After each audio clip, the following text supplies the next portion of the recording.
What's up, everyone, and welcome back to the MMA Zone. Today, let's get started with Israel Adesanya exposes Sean Strickland. One name MMA fans may or may not be familiar with is Hans Molenkamp, a Monster Energy employee who allegedly decides which UFC fighters get contracts with the energy drink company.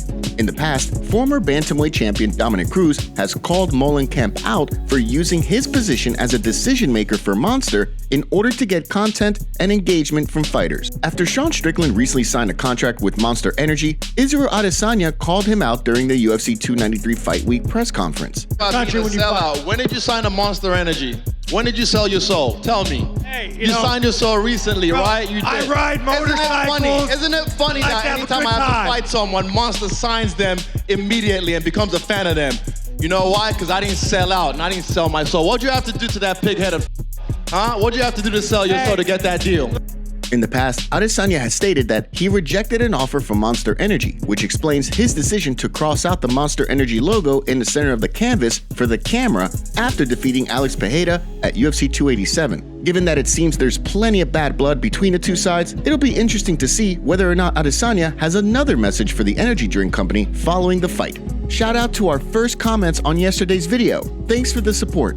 Tyson Fury confirms offer from UFC to fight Jon Jones. According to Tyson Fury, the UFC did actually send him a contract to fight Jon Jones inside the octagon. Ahead of his October boxing match against former heavyweight champion Francis Ngannou, Fury found himself exchanging verbal barbs online with Jon Jones. While speaking with The Sun recently, Fury opened up on the offer from the UFC that followed.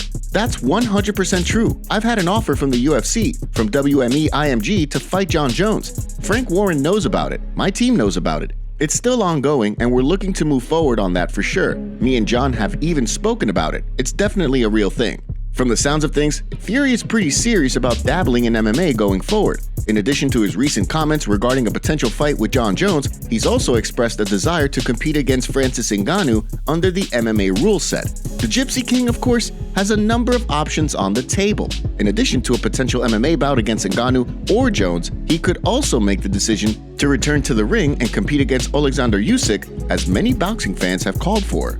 With plenty of options on the table, who do you think Fury winds up fighting after his showdown with Francis Ngannou? Drop your predictions in the comments section down below. UFC fight updates. It's been a busy week for the UFC booking fights for upcoming cards. Without further ado, let's jump right into the latest UFC fight updates. First up on the calendar, we have reports of a short notice scrap on tap for September 23rd, with Jacob Malkoun set to square off against Cody Brundage, who will be replacing Robert Brychek. The event is set to take place at the UFC Apex and will be headlined by a fight between Rafael Fiziev and Mateusz Gamrot. Next up on the calendar, we have an October 7th headliner between Bobby Green and Grant Dawson, with Dawson looking to extend a spectacular 8-fight winning streak inside the octagon going back to 2019.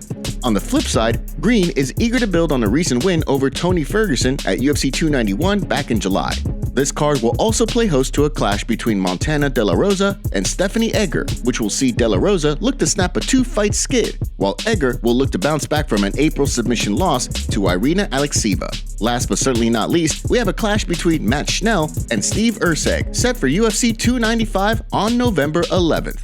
The card will, of course, be headlined by a heavyweight clash between Jon Jones and Stipe Miocic, and we'll see Schnell look to bounce back from a December loss to Mateus Nicolau.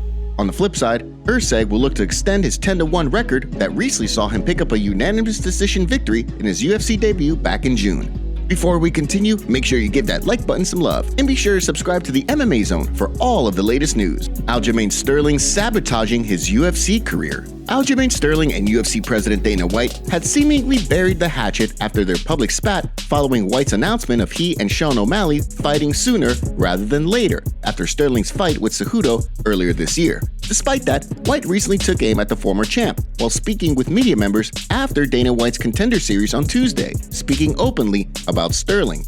So here's the thing with Sterling.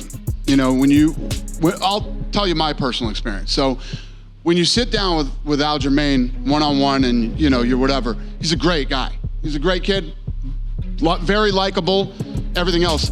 Decisions he makes in public and things that he says in public do not make him the most popular guy on the roster. And it's the weirdest thing. I don't know if it's self-sabotage or what it is. you know, it's just, he always seems to say the wrong things, you know.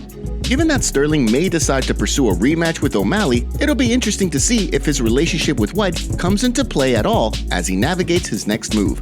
Australia is hosting their second UFC card this year, and I think it's safe to say this is one that we're all looking forward to. Izzy and Sean Strickland are finally facing off, and we honestly don't know who's going to be walking out champ. Let us know who you think is taking the win in the comments below. And while you're at it, you can also enter those same picks with our partners over at DraftKings Sportsbook. They'll be offering all new customers that use our promo code MMAZone $200 in bonus bets instantly when you bet just $5 on any of the fights. New customers can get in on the action this weekend by downloading the DraftKings Sportsbook app and using our promo code MMAZone at sign-up. Thank us later, and don't forget to leave your picks in the comments. Shout out to DraftKings Sportsbook for sponsoring this video.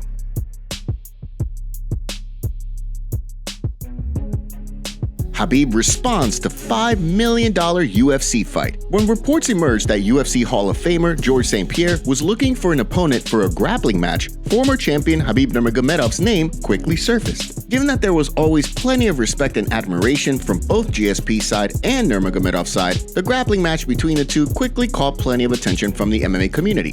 Despite that, Jon Jones recently stated that he heard from sources that the Eagle requested $5 million in order to compete against GSP. According to Team Khabib's Rizvan Magomedov, who manages Nurmagomedov, there's no truth to the claim that his client wanted $5 million to grapple St. Pierre. He spoke through Russian news outlet TASS. Where did Jon Jones get the figure of about $5 million? Maybe his grandmother whispered these numbers to him. It looks funny. They proposed to hold a fight, but the conversation didn't even reach the amounts, he clarified. They didn't even discuss. They didn't ask what amount and price. They asked if there was a desire or not. Then it was all over. Fortunately, MMA fans will have the chance to see St. Pierre compete on December 14th in what is sure to be one of the most highly anticipated matches of the year. The question is, do you think he'll be able to shake the competitive rust and pick up a win? Updates on the UFC and WWE merger. According to various outlets, the WWE-UFC merger is set to be finalized next week after making headlines earlier this year. A press release from Endeavor, relayed by Business Wire, indicated that the two companies will combine under the TKO umbrella on September 12th. While the deal is not expected to see any UFC stars cross over into the WWE for appearances, the deal is a landmark one for Endeavor, who have appointed Ari Emanuel as the CEO of TKO. Of course, Endeavor's plan is to create a company to dominate the worlds of sports and entertainment, with an MMA powerhouse in the UFC and a pro wrestling giant in the WWE. Notably, the merger will see Vince McMahon take over as executive chairman, with Endeavor holding 51% WWE ownership and shareholders holding on to the other 49%. With the merger set to take effect this month, only time will tell what the future holds for the new company. What's up everyone, and welcome back to the MMA Zone. Today, let's get started with Chael Sonnen issues warning to Dricus Du Plessis. Although Dricus Du Plessis was set to be the middleweight #1 contender before revealing that he was unable to compete at UFC 293, it sounds as though there's no guarantee that he and the last stylebender settle things inside the octagon after Saturday's headliner. Should Adesanya win, many fans expected he and Du Plessis to fight next. However, according to Chael Sonnen, with Khamzat Chimaev and Paulo Costa set to compete in October, Du Plessis better heed the champ's warning and make sure he's cage-side in Sydney. He spoke in the video for his YouTube channel. I mean, Israel has told Du Plessis, you need to be here. Step number one, you need to come here and you need to be here for whatever reason. But he's not joking about that. Like if he's in the cage that night and he looks out and there's no Du Plessis, who did not do the one thing that Izzy told him you need to do, I don't think he's going to call him out. If Du Plessis doesn't go, I do not believe he's going to be part of the story.